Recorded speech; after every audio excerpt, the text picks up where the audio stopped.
Glorifie le Seigneur, Jérusalem. Célèbre ton Dieu au Sion. Il a consolidé les barres de tes portes. Dans tes murs, il a béni tes enfants. Amen. Psaume 147, 12 à 13. Paix et joie du Christ. Bienvenue à cet audio de méditation. Aujourd'hui, mercredi 27 mai 2026. Nous méditons en Marc 10, 32 à 45. Marc 10, 32 à 45. Nous lisons au nom de Jésus.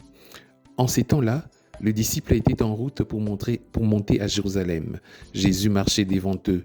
Ils étaient saisis des frayeurs et ceux qui suivaient étaient aussi dans la crainte. Prenant de nouveau les 12 auprès de lui, il s'est mis à leur dire ce qui allait lui arriver. Voici que nous montons à Jérusalem. Le Fils de l'homme sera livré aux grands prêtres et aux scribes. Ils le condamneront à mort.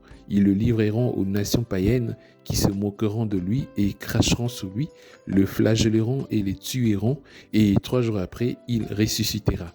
Alors Jacques et Jean, les fils de Zébédée, s'approchent de Jésus et lui disent « Maître, ce que nous allons te demander, nous voudrions que tu le fasses pour nous. » Il leur dit « Que voulez-vous que je fasse pour vous ?» Ils lui répondirent « Donne-nous de siéger l'un à ta droite et l'autre à ta gauche dans ta gloire. » Jésus leur dit « Vous ne savez pas ce que vous demandez. Pouvez-vous boire la coupe que je vais boire, être baptisé du baptême dans lequel je vais être plongé ?» Ils lui dirent « Nous le pouvons. » Jésus leur dit « La coupe que je vais boire, vous la boirez, et vous serez baptisés du baptême dans lequel je vais être baptisé. Quant à siéger à ma droite ou à ma gauche, ce n'est pas à moi de l'accorder. Il y a ceux pour qui cela est préparé. » Les 10 autres qui avaient entendu se mirent à s'indigner contre Jacques et Jean. Jésus les appela et leur dit « Vous le savez, ceux que l'on regarde comme chefs des nations les commandent en maîtres. Les grands leur font sentir leur pouvoir. Parmi vous, il ne doit pas en être ainsi. Celui qui veut devenir grand parmi vous sera votre serviteur. Celui qui veut être parmi vous le premier sera l'esclave de tous.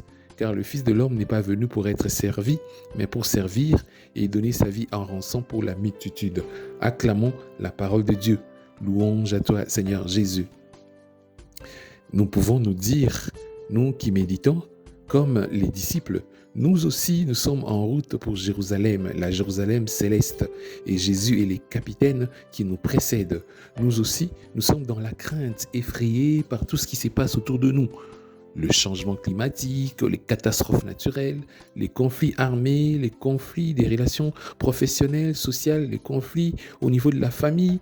Eh bien, nous aussi, nous avons besoin que Jésus nous prenne à part, comme les apôtres, qui nous enseignent, qui nous rassurent sur le chemin de la vie. Oui, Jésus est d'abord quelqu'un qui favorise l'expression du désir. Il permet aux apôtres de s'exprimer.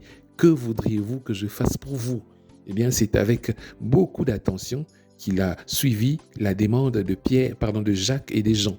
Il sait discerner, je dirais même, il sait faire le tri dans la demande. Il sait y voir ce qui est bon, ce désir de proximité, et ce qui demande à être purifié, car il n'y a pas de fauteuil dans le royaume de l'amour, dans le royaume de Dieu, il n'y a pas de fauteuil au sens privilégié, où il y a une certaine hiérarchie, préséance, place d'honneur. Non, pas du tout. C'est pourquoi il ne fait pas de reproches à Jean et à Jacques. Il comprend ce qu'ils demandent et il accueille leurs désirs, mais il va purifier leurs désirs. Oui, Jésus ne se décourage pas pour autant, mais il les aide avec douceur à regarder au-delà d'eux-mêmes et à suivre son exemple du don de soi jusqu'à la mort. Oui, je disais qu'il n'y a pas de fauteuil dans le royaume de Dieu, mais il y a plutôt une coupe à boire. Il y a plutôt à être plongé dans un baptême. Eh bien, il ne s'agit pas de regarder ce qui se passe dans le monde où ceux qui ont le pouvoir cherchent à dominer, cherchent à maltraiter les autres, à affirmer leur autorité.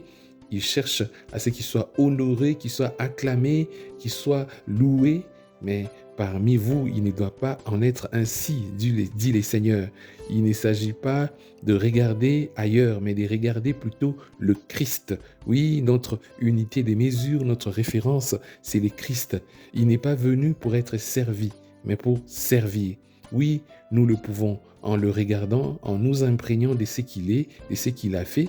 Eh bien, nous pouvons suivre l'exemple de Jésus. Dans sa vie, eh bien, Jésus est vu sous un angle de service. c'est un serviteur. D'un bout à l'autre de sa vie, il n'a fait que servir. Et nous aussi, si nous voulons être le premier, eh bien, le chemin à emprunter pour être le premier, c'est le chemin du service. C'est en servant les autres qu'on grandit. Eh bien, ce matin, demandons au Seigneur de ressembler à Jésus, d'être dans la joie en étant de petits Christ et qui sont au service de Dieu, au service de prochains et qui grandissent.